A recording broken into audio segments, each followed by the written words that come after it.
Front end कर लिया, back and कर लिया, खुद को एक फुल स्टैक डेवलपर बना लिया, उसके बाद भी जॉब नहीं लग रही। Yes guys, this is a sad reality. But इसका मतलब ये तो नहीं ना कि हम कुछ भी नहीं करेंगे या फिर खाली बैठ जाएंगे। कुछ ना कुछ तो करना पड़ेगा। In such case we have to learn a skill which will make us stand out of the crowd to get an amazing job. एक प्रोजेक्ट को कंप्लीटली डिलीवर करने में development team, testing team and operational team का बहुत बड़ा major role होता है। अगर आपने डेवलपमेंट के साथ साथ ऑपरेशंस का भी काम सीख लिया तब आप एक वन मैन आर्मी बन जाओगे। अब ये सोचो, एक रिक्रूटर है, वो किस प्रोफाइल के बंदे को लेगा? जिसको सिर्फ डेवलपमेंट आती है या फिर जिसको डेवलपमेंट प्लस ऑपरेशन दोनों आता है? ऑब्वियसली उसको जो ये दोनों काम कर ले, which is development and operation. इससे क्या होगा? रिक्रूटर को एक बंदा हायर करना पड़ेगा, अदरवाइज रिक्रूटर दो बंदों को हायर करके सेम सैलरी दोनों को देता। तो हमको सिर्फ एक स्किल पर स्टिक नहीं करना, हमको मल्टीपल स्किल्स गेन करनी है so that we can become the person the company wants to hire. इस फील्ड को बोलते हैं DevOps, which is development plus operations। इस वीडियो में हम सीखेंगे कि डेवऑप्स क्यों सीखना चाहिए, डेवऑप्स सीखने के लिए हमको क्या रोड मैप फॉलो करना है, इसकी जॉब अपॉर्चुनिटीज क्या है, इसमें सैलरीज क्या मिलती हैं। तो स्टार्ट करते हैं। हेलो गाइस, मेरा नाम जगजोत है, मैं एक एक्सपीरियंस सॉफ्टवेयर डेवलपर हूं। Welcome to geeks for geeks, the one stop solution for all your coding related problems. DevOps के आने से पहले application, development team, testing team and operational team के बीच में एक लूप में फंसा रहता था, जिस वजह से हमारी एप्लीकेशन की क्वालिटी बहुत ज्यादा डिग्रेड हो जाती थी। क्यों? क्योंकि उसमें बग्स बहुत ज्यादा बढ़ जाते थे। बट जब से डेवऑप्स आया है तब से हमारा काम बहुत आसान हो गया है। अब आसान कैसे हुआ है कि हमारे कुछ प्रोसेस ऑटोमेट हो गए हैं, जैसे हमारी एप्लीकेशन की बिल्डिंग, टेस्टिंग एंड उसके डिप्लॉयमेंट, ये हमारी ऑटोमेट हो गई है using a set of tools. इससे प्रोडक्ट की क्वालिटी बहुत ज्यादा इंप्रूव हो गई है। एंड जो हमारे पहले प्रोडक्ट्स क्लाइंट को टाइमली डिलीवर नहीं होते थे, अब हमारे प्रोडक्ट्स टाइमली डिलीवर भी हो जाते हैं। एंड ऐसी मेथोडोलॉजीज बन गई जैसे एजाइल मेथोडोलॉजी, जिससे हमारे प्रोडक्ट्स की टेस्टिंग एंड उनके बग्स को सॉल्व करने का काम बहुत ईजी हो गया है। एंड इससे डेवलपर्स को भी ज्यादा दिक्कत नहीं होती। इस वजह से डेवऑप्स हमको सीखना चाहिए, क्योंकि डेवऑप्स से हम डेवलपमेंट का काम तो कर ही रहे हैं, बट साथ के साथ हम उसका डिप्लॉयमेंट का काम, ओवरऑल ऑपरेशंस का काम भी सीख जाते हैं। अब बात करते हैं जॉब अपॉर्चुनिटीज इन डेवऑप्स। सबसे पहला पॉइंट है क्लाउड कंप्यूटिंग एक्सपर्टीज। जैसे आजकल आपने सुना होगा, बहुत सारे क्लाउड कंप्यूटिंग प्लेटफॉर्म्स हैं, जैसे AWS, Azure, Google Cloud। इन सब जगहों पे there is a high demand of DevOps professionals who can manage and optimize their cloud infrastructure. अगला पॉइंट है automation and CI/CD pipeline.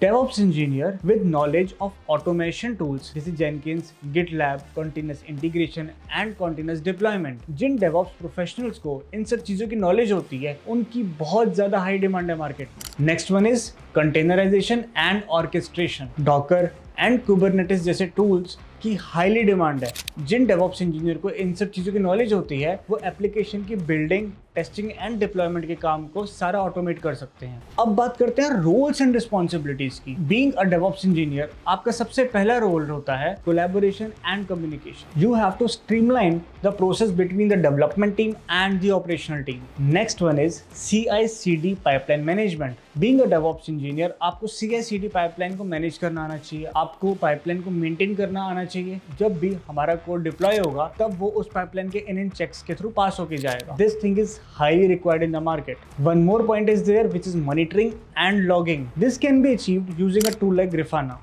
Monitoring and logging होता क्या है कि हम अपनी एप्लीकेशन को जब डिप्लॉय कर देते हैं, तब हम उसकी मॉनिटरिंग करते हैं कि उसमें कुछ बग्स तो नहीं आ रहे, कोई एरर्स तो नहीं आ रहे। वो हम अचीव करते हैं लॉगिंग के थ्रू। वो सब लॉग्स हमको विजिबल होते हैं जब हम अपनी एप्लीकेशन को मॉनिटर करते हैं। उसके थ्रू हम पता कर सकते हैं कि हमारा एरर कहाँ पर आ रहा है। Next one is security. Being a DevOps engineer, you have to integrate security practices into DevOps pipeline. The most important one is automation and scripting. A DevOps engineer automate repetitive tasks and processes using scripting languages like Bash, Python. Now we will talk about one of the most important things which is highly asked. That is salaries. अगर मैं बात करूं freshers की, जिनका experience 0 to 2 years के बीच में होता है, उनकी सैलरी रेंज लाई करती है 4 to 7 LPA। बट यस, आजकल कुछ कंपनीज हैं जो पैकेज आपको इससे ज्यादा भी दे देती हैं। It all depends upon your skill set and your capability. Now if I talk about those जिनका मिड लेवल एक्सपीरियंस है, जैसे 2 to 5 years का, उनका पैकेज लाई करता है बिटवीन 7 to 15।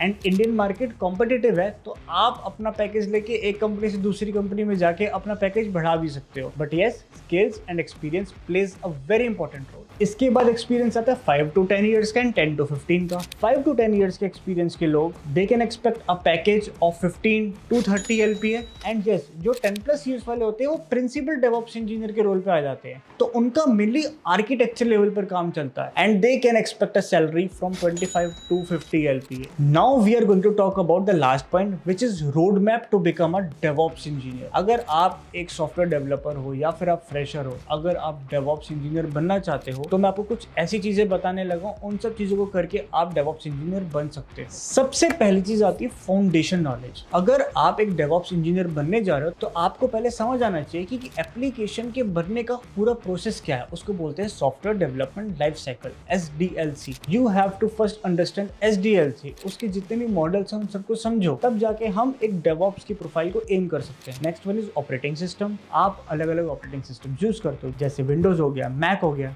ऐसे ही लिनक्स होता है, तो आप लिनक्स को सीखो, उसका बहुत बेनिफिट होता है if you want to am a DevOps profile. Next one is coding and scripting जो आपको करनी है। कोडिंग एंड स्क्रिप्टिंग करने के लिए आपको पाइथन, गोलैंग जैसी लैंग्वेजेस का यूज करना पड़ता है। ये स्क्रिप्टिंग करके हम ऑटोमेशन टास्क्स को कंप्लीट कर सकते हैं, तो इसका बहुत इंपॉर्टेंट रोल है। Third one is version control system. आपको गिट आना चाहिए। Learn basic to advance level Git commands. इसमें क्या होता है, अगर आपने गिट कमांड्स पढ़ ली तो जब आप अपने कोड को पुश करते हो गिटहब पे एंड बाद में वो प्रोसेस सारा ऑटोमेट होकर डिप्लॉय होता है, तब आपको गिट कमांड्स की बहुत ज्यादा रिक्वायरमेंट होती है। Fifth one is continuous integration and continuous deployment. आपने इस स्किल को बहुत बार देखा होगा, बहुत सारे जॉब प्रोफाइल्स में ये स्किल मेंशन्ड होती है, ये बहुत ज्यादा हाई डिमांड में है। In this skill you have to learn about pipelines, automated testing and deployment process. Tools which are used here are Jenkins, CI/CD, GitLab।